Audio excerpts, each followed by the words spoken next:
Hello and welcome to our COVID-19 update, where we'll be speaking to the Minister of Health, the Honorable Dr. Frank Anthony. Hello, Minister, and thank you for joining us today. Well, thank you very much for having me this morning. Okay, so let's jump right into it.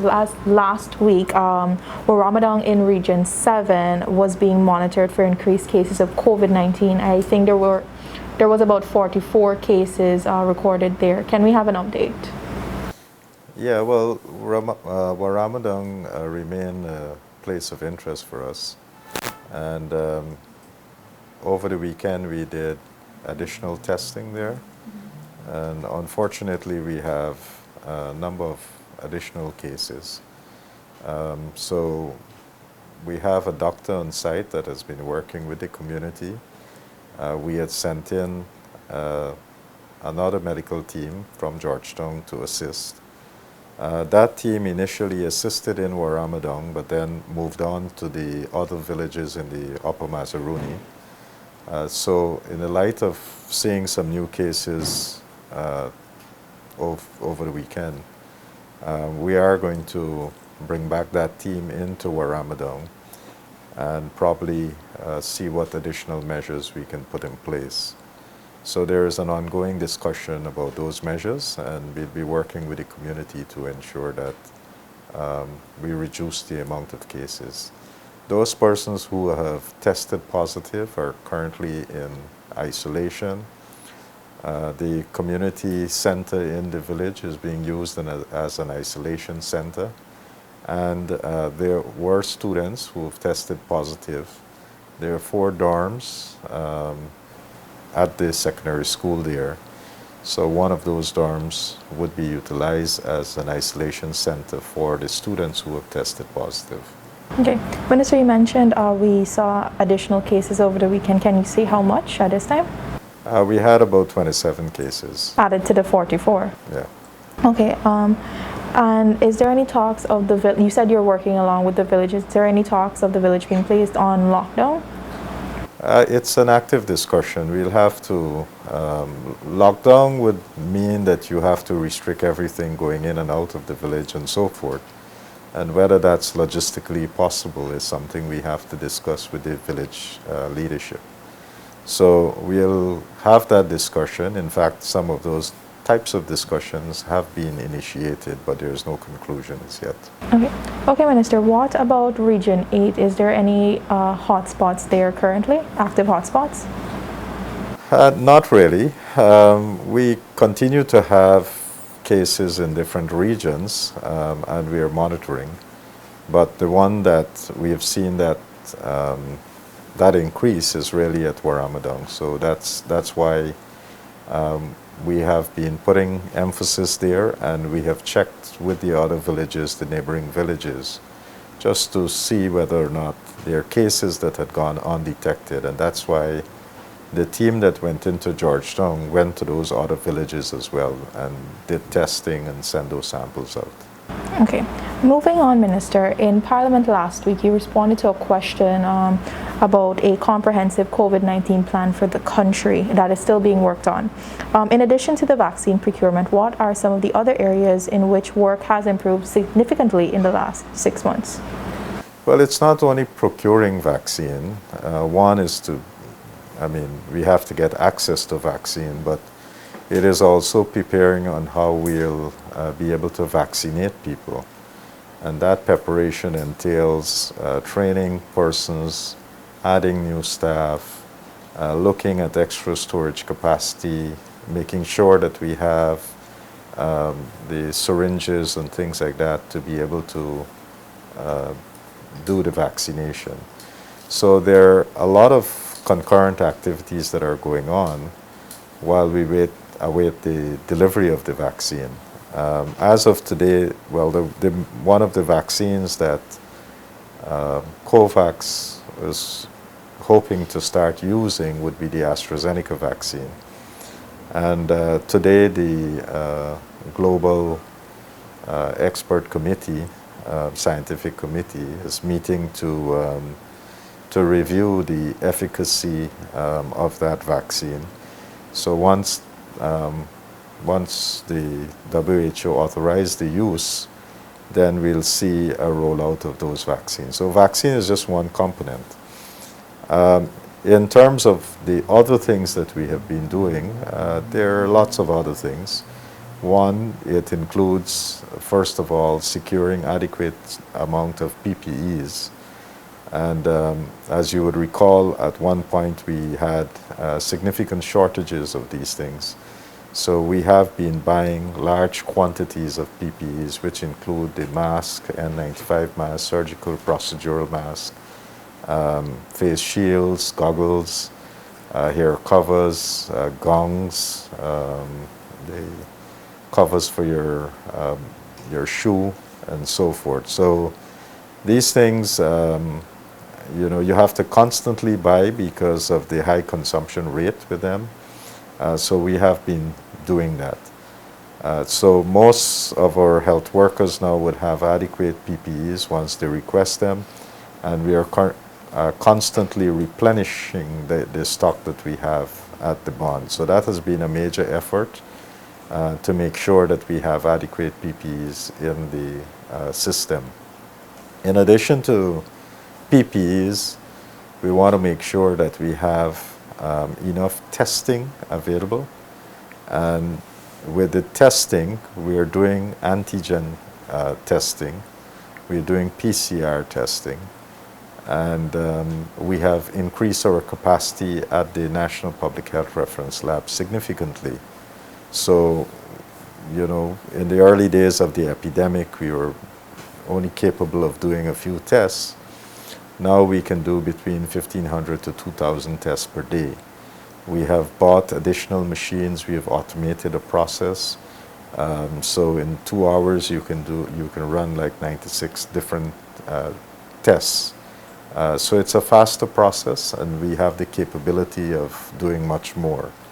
So that's another big area of improvement. In addition to this, we have also added the antigen testing, and we have literally bought thousands of these test kits and make them available to the RHOs in the different regions. We have been sending them out. We have been putting a protocol in place to make sure that they understand how to use it, and we have been training people in the use of these antigen test kits.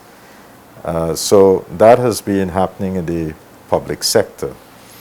In addition to testing that has been happening in the public sector, we also have an expansion of testing in the private sector. So there's one lab that is capable of doing PCR testing, and we have now licensed about, I think, 6 other labs to be able to do the antigen testing. And the ministry has been inspecting and working with a number of other laboratories who have expressed an interest in doing antigen testing. And once we are satisfied, we are going to issue an updated list of those who can provide the antigen testing. So this is ongoing work. One of the other areas that have been talked about a lot because of the variants of the virus that that are emerging is the ability to be able to do gene sequencing. And so while we don't have this capability here in Guyana, we are looking at several options, one of which is to send 10 samples per month to CARFA, and so they can do the sequencing. In addition to that, we are working through PAHO to be able to send samples to CDC. And hopefully, through these arrangements and the analysis of the sequencing, we will be able to at least have some sense of the types of variants that are circulating in Guyana. So testing has been an important component of what we're doing, and we continue to expand that and look at ways and means of how we can get more of this done. Another form of PCR testing we have been offering now at the regional level, and these would include the use of gene export machines. Last week we had a team in Lethem. They have trained the staff there in the use of the machine, and that machine is now deployed in Lethem. They can do 4 tests in a couple minutes. And so instead of taking that sample and sending it to Georgetown, they are able to do it right on the spot there and get the results. So I think that would enhance how they make quick diagnosis and have the capability of treating these patients. Another area that we had focused on is, of course, to expand hospital capacity. So in each of the regional hospitals, we've added more beds for COVID-19 patients. We have developed institutional isolation for COVID-19 patients. So we have now increased that capacity in case we need to hospitalize people or isolate them. And of course, the facility that we now have at Ocean View, we can accommodate about 150 patients there. And we have an ICU that can accommodate 25 persons. Right now we have 22 persons at the Ocean View facility, 5 of whom are in the ICU. So these things we continue to monitor, to expand, and to make sure that we have capacity to deliver. And there are, of course, other elements of our plan, which included to give the economic relief to persons who are affected by COVID, to help small businesses. We have been working with a number of workplaces to ensure that they have safe reopening. So it's, when you look at it, we are trying to cover all aspects of how to ensure that people are safe during this COVID period. Okay, thank you for that, Minister. That was pretty extensive. I know the HEOC has set up a permanent COVID-19 testing site at the East La Penitence Health Center. Can you say why this particular location was chosen? We are trying to add capacity in the Georgetown area because, you know, Georgetown is pretty much a very populated area. And HEOC has been doing testing. We have Georgetown Public Hospital has been doing testing. And we thought we need to have some additional areas in Georgetown to collect samples rather than have people come to these 2 points at the HEOC and at the hospital. So it's an effort to try to diversify so that people can have more access to these tests, and it can be done in less crowded situations. So we are looking at not just East La Penitence, but we're looking at some additional sites in the city where we can offer this. And we are going to ensure that a lot of the health centers and so forth would have the capacity to do the rapid tests. So this is an ongoing effort of making sure that more testing can be done and more people are trained to be able to do the testing. Okay, speaking of capacity, Minister, we haven't heard much about the mobile testing facilities in a while. Are there any plans to set up these in coming weeks, especially to facilitate testing on the weekends? We have been using them, but the reaction to them has been quite mixed. So we have actually gone into communities where we have seen higher levels of COVID prevalence. But unfortunately, we'll spend sometimes 2-3 days there and people don't come to be tested. So we are trying to weigh the benefits of doing it. And that's something that is ongoing. So it's not that we don't want to do it, but when we go into these communities, we want to ensure that we can solicit a response. Nevertheless, when they have gone into some of the communities, apart from people not coming to get testing, they use the occasion to help with some COVID education and so forth. But I guess this would have to be an ongoing effort. On the other hand, we do have a rapid deployment team. So when we see spikes in communities, we are able to deploy a team of doctors to go in and to check on these spikes and to do swabbing and so if necessary. Okay, Minister, thank you for that. Now, I would have seen churches are now allowed to open at 40% capacity as opposed to the 25%. Can you say why that was done? It was just an oversight because when we did the order and we went, we allowed for 40% for restaurants and bars, we should have done it at the same time. But immediately after we issued a notice, so that has been rectified. Thank you for that, Minister.